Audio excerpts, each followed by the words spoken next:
আসলে এখন সংকট না থাকলেও আমাদেরকে সবসময় খারাপ সময়ের জন্য প্রস্তুত থাকতে হবে। সেই প্রস্তুতি নিয়েই আমরা মানিকগঞ্জে আমরা প্রধানত যেটি দেখছি যে আসলে পাম্পগুলোতে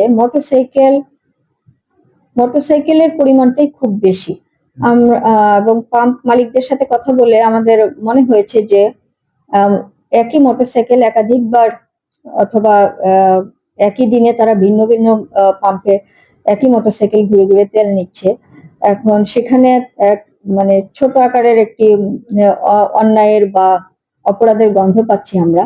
আমাদের মনে হয়েছে যে এটি প্রতিরোধ করা প্রয়োজন এবং সেজন্য আমরা চাচ্ছি যে এমন কোনো একটি সিস্টেমে আনা যেন এই মোটরসাইকেলটি দ্বিতীয়বার একই দিনে বা ২৪ ঘন্টার ভেতরে আরেকবার তেল নিতে না পারে।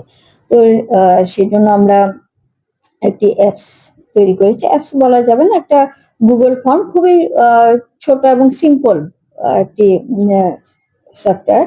সেটি আমার ম্যাজিস্ট্রেটরাই তৈরি করেছে। সেটাতে আমরা যখন একটি পাম্পে একজন কেউ তেল নিতে যাচ্ছে তার সম্পর্কে সমস্ত তথ্য ইনপুট দেওয়ার পরে সে এর মাঝখানে অন্য কোনো পাম্পে তেল নিয়েছে কিনা, কখন নিয়েছে, কত টাকা তেল নিয়েছে সেটি শো করবে এবং সে এর মাঝখানে তেল নেওয়ার মানে এলিজিবিলিটি তার আছে কিনা সেটিও দেখাবে। মানে আপনি এখন তেল নেওয়ার যোগ্য, এরকম একটি বার্তা সেখানে থাকবে। একই ব্যক্তি একাধিকবার ঘুরে পাম্পে পাম্পে একই পাম্পে অথবা ভিন্ন পাম্পে যেভাবেই হোক সে তেল নিতে পারবে না। এটা প্রতিরোধ করা সম্ভব হবে আশা করছি। এটা কৃষকের বেলায়ও এখানে ৪টি অপশন রাখা আছে যে vehicle, light vehicle, heavy vehicle, motorcycle, farmer এবং আদার্স। এইভাবে ৪টি এই অপশনগুলো রাখা আছে এবং এই অপশনগুলোর মাধ্যমে তাদের ইনপুট দেওয়ার সুযোগ আছে।